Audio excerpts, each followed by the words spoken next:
This is a busy street in Fogang County, Guangdong. Let's see how many businesses have closed here in just 2 months. On this street alone, 9 shops have shut down.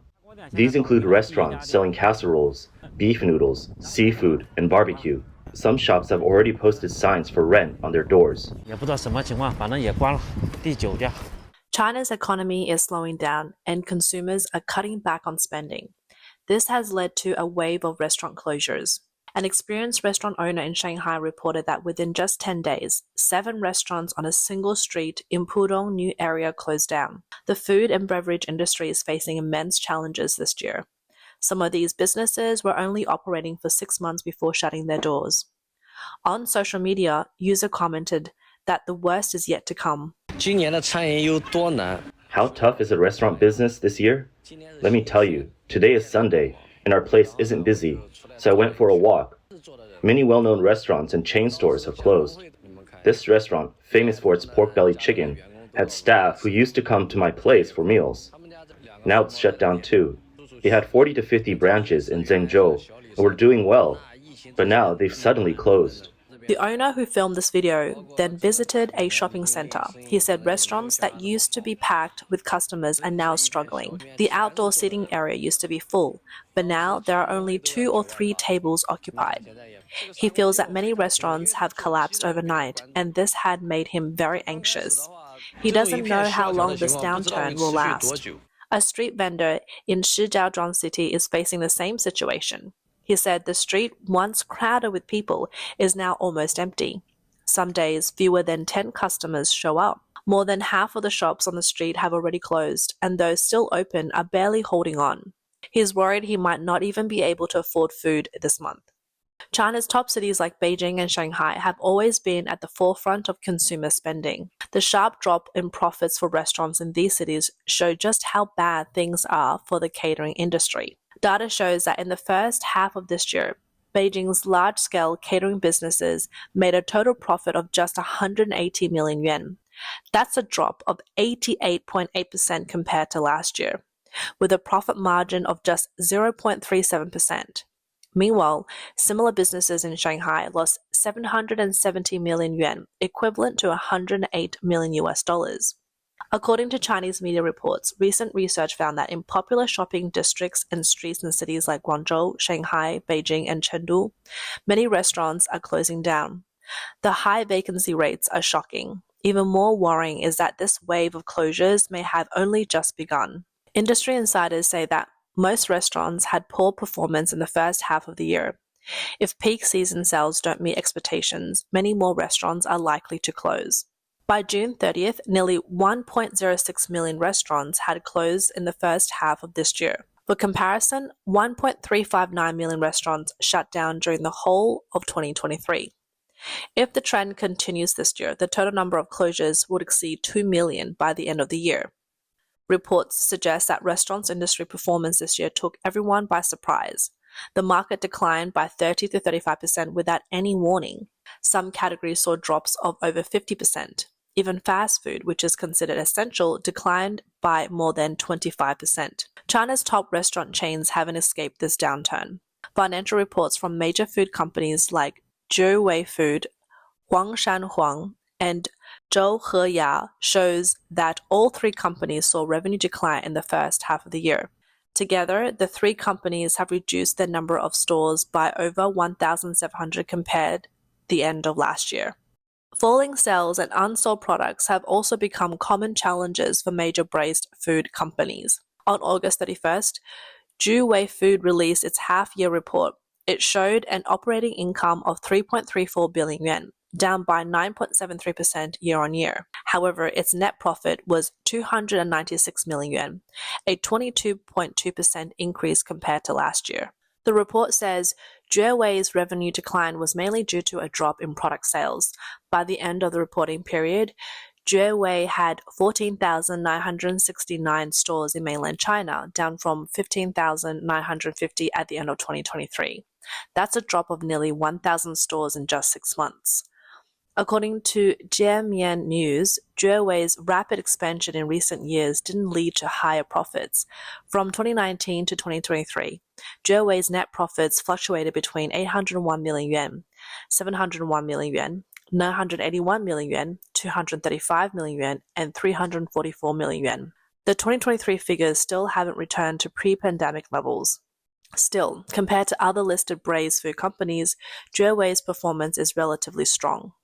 On August 27th, Huang Food Company released its 2024 half-year report. It showed an operating income of 1.06 billion yuan, which was a drop of 7.53% year-on-year. Net profit fell to 60.62 million yuan, which was a decrease of 26.59%. Huang's report said it has a total of 4,052 stores. This is 445 fewer than last year, making it a 10% decline. Directly operated stores saw a net decrease of 34, while franchise stores fell by 411. Reports indicate this was due to poor store expansion, a year-on-year decline in revenue for established meat product stores, and overall disappointing performance. Sales of meat fell by 14.57%, while rice products fell by 13.41%. On August 23rd, Zhou Heya released its half-year report. It showed revenue of 1.26 billion yuan, which is down 11% year-on-year. The profit attributable to the owners of the parent company was 32.91 million yuan, which is a 67.65% decrease compared to last year. The total number of stores dropped by 3,456. That's down by 360 stores since the end of last year. Zhou Heya attributes its performance to weak consumer demand and pressure on store sales. The increase in directly operated stores also led to higher labor and rent costs, creating a negative impact on operating margins. China's new tea beverage industry is also struggling. Recent reports showed that Shui Xiaoshenchao, a tea brand priced at around 15 yuan, about $2, is closing many of its stores. Many franchisees are also having trouble selling their second-hand equipment. According to data from the chain store monitoring platform GeoHei, Shui Xiaoshenchao opened 496 new stores in the past 90 days but closed 1,605 during the same period. Data from the business information platform Tianyacha shows that on September 3, 2024, Sichuan Shuyi Catering Managed Co. Limited made changes to its registered capital and shareholders. This company owns the Shuyi Xiaoshenchao brand. Following these changes, the registered capital decreased by 5.67%. And the number of investors dropped by 3. The founder, Wang Bing, remains the legal representative. Shui Xiaoshenchao, founded in 2007, specializes in herbal jelly drinks. In 2018, it introduced the slogan, "Half the cup is full of ingredients," which promotes value for money. This resonated with consumers at the time. By September 2021, Shuyi Xiaoshenchao had announced it had over 7,000 stores, making it the second largest in the industry, behind only Mixue ice cream and tea. According to restaurant data platform Zaimen Kanyan, as of August 2nd, 2024, the number of Shuyi Xiaoshenchao stores in operation had dropped to 5,965. In 2024, the competition in the new tea beverage industry has become a close combat situation. Industry insiders are not optimistic about the growth of offline stores in the new tea beverages sector. Data consultant companies Haitunshe founder Li Chendong said that this year, the new tea beverage industry might close 20 to 30% of its stores. When will this intense competition in the restaurant industry end? Reports suggest that it has barely begun or may not have fully started yet. While China's restaurant industry has experienced explosive growth over the past decade, its foundation is still weak. The current struggles are the result of years of a negative cycle. The difficulties of the first half of 2024 were mistakenly seen by many as affecting only chain brands, overlooking the small and medium-sized frontline restaurants. In reality, nearly all of the closures were frontline stores. The struggles of the restaurant industries are evident in the wave of physical store shutdowns. In early July, owner Wang Guoyu of fast food chain Nanchengxiang in Beijing publicly expressed his concerns about declining sales and profits. He noted that the peak season wasn't delivering as expected and warned fellow restaurateurs about the tough winter ahead, urging them to find ways to survive. A commentary stated that the dining situation in Beijing and Shanghai is a snapshot of the challenges faced by restaurant industries nationwide, especially in major cities. In 2024, running a restaurant is difficult and it's even tougher in first-tier cities. Consumers are tightening their belts and eating out less, cutting back on non-essential spending. The economic downturn, weak trade, and reduced business activity have also led to a drop in business dining events. The sharp reduction in non-essential spending has also hit China's liquor market. On September 12, liquor company Kwei Chow Moutai market value dropped by over 56.5 billion yuan, which is about $7.97 billion in one day. More than 6.4 billion yuan worth of shares were sold. This news quickly became a hot topic in mainland China. Chinese media JRJ analyzed on September 12th that the decline in the Chinese spirits Moutai and the liquor sector is mainly due to the approaching Mid-Autumn Festival sales peak. This has caused a drop in prices for Moutai Flying Ferry original packaging. Data shows that on February 4th of this year, the price of Moutai Flying Ferry bottle in 2024 peaked at 2,715 yuan, which is about $383 per bottle. Since then, the price has steadily fallen, dropping close to 2,000 yuan in June 2024.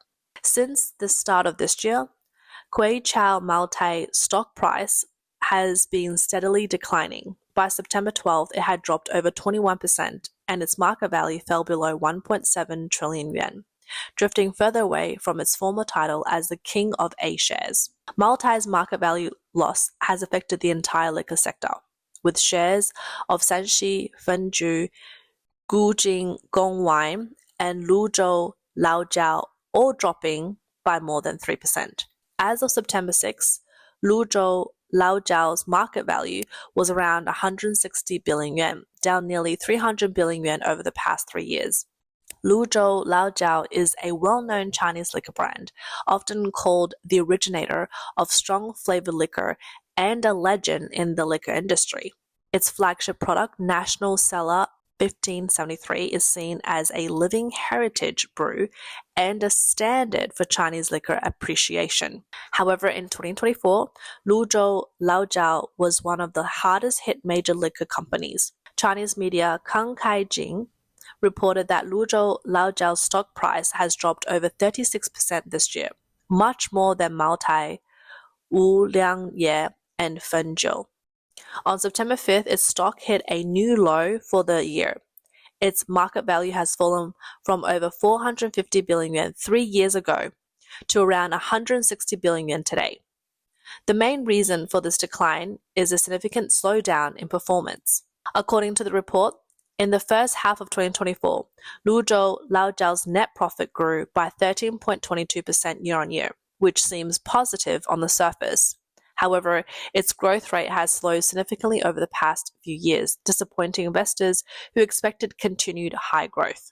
From 2020 to 2023, Luzhou Laojiao's profit growth rate percentages were in the 20s and 30s. Even in 2023, the slowest year, it still reached 27.79%. However, in the first half of 2024, that growth rate dropped to just over 13%, less than half of what it was in previous years. China's Mid-Autumn Festival and National Day holidays are usually golden opportunities for liquor companies to clear inventory, often accounting for 20 to 30% of annual sales. Typically, liquor companies launch new products or marketing campaigns at the start of September. However, this year's market outlook remains uncertain. Since August, as the peak liquor sales season approaches, the prices of premium liquors like Moutai flagship products have not risen as they usually do. Instead, prices have fluctuated and market demand has not picked up significantly. One distributor said that this year's Mid-Autumn Festival market has seen the lowest prices for premium liquor in the past decade.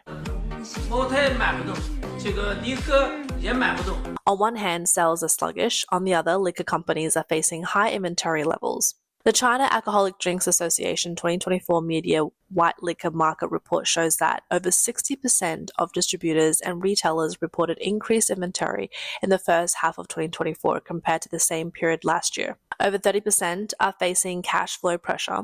More than 40% reported a bigger gap between actual and expected sale prices, and over 50% said their profit margins have decreased.